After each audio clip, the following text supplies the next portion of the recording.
Hello. While we know that you are most likely watching from home, we're not quite sure exactly where home is. So good morning or good afternoon, depending on where you're joining us from today. And welcome to yet another episode of A New Look at Your Investment with Newlook Capital. My name is Jordan Green, and I'm joined today by my lovely and talented colleague and co-host, Alison and Jordan. Hello. And today we are thrilled to be interviewing CEO and President of Newlook Capital, Elroy Gust. Hello. Elroy, thank you so much for joining us today. We know you are a very busy and sought after man, so we appreciate you taking the time to join us.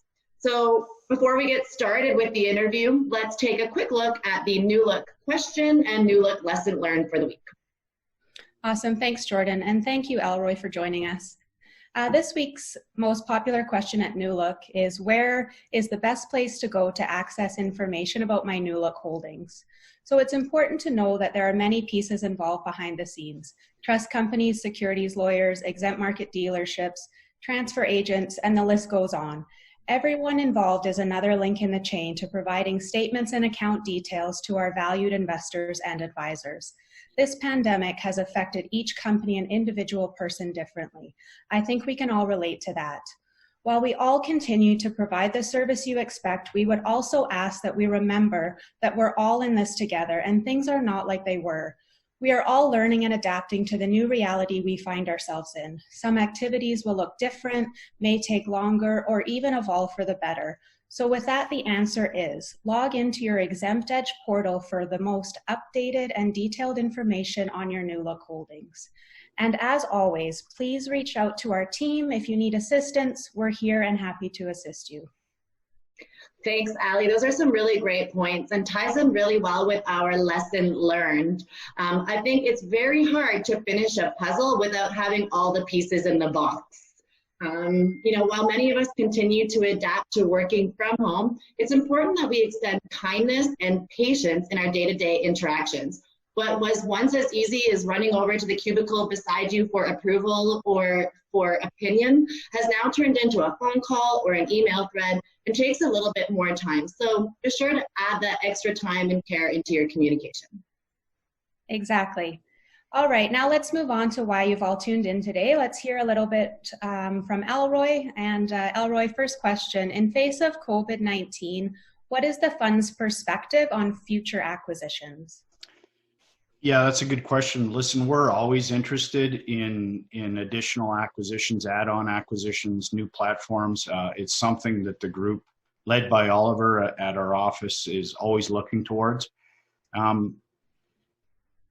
In and around thinking of COVID and what the opportunities are going to be, I almost want to think about working capital and growing the existing businesses as an opportunity in addition to acquisitions. I think there's going to be some opportunities with some of our competitors that will lose market share. We're hoping to gain some of that market share. Just in terms of how our operating partners at the businesses think and how they're aligned with our investors and with Newlook, it's been interesting to hear from their perspective when they're actually running the businesses, how they're thinking about that and how they're dealing with some of the things they're working through. If you can imagine that in our fire businesses, for example, there's a backlog of work that's building up.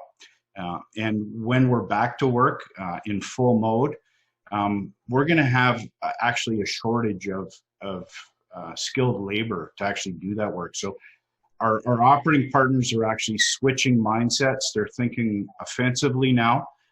They're wondering how they can grow their market share coming out on the other side of this. And it's been interesting seeing their process switching to offense. And it's been great on our side at the Newlook level, knowing that we can support our operating partners. We actually have planned accordingly. We have capital available to deploy back into those businesses in appropriate manner. And it gives our operating partners in all of the businesses that they operate, I think, a significant advantage over their competitors in their marketplace who may not have access to the capital that our operating partners do. So they've really done a good job switching from thinking defensively to offensively.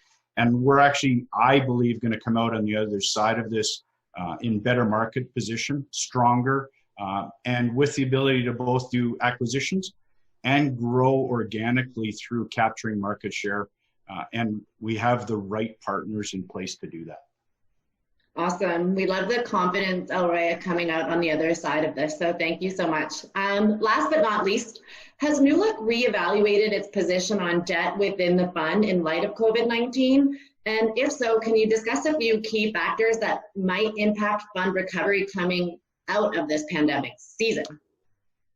Yeah, I mean, we were in a good position before this. We had a very limited amount of leverage. In fact, we hadn't used any acquisition leverage. We had some debt at the operating companies level, just around operating lines of credit, regular lines of credit that they use for operating, and really that's the only debt we had. That really leaves us in a good position. We're in a good cash position, and we're not having to make those interest or amortized payments to the bank. That gives us the ability to put capital back into the business. How we think about it, how we use that capital, is that we think about protecting the value of the underlying asset first by making sure that our businesses have adequate working capital so they can grow. That's our first thought with the capital that we have. And if we do that, if we protect the underlying value of the businesses, that in turn protects the unit value or the net asset value of the units in the fund.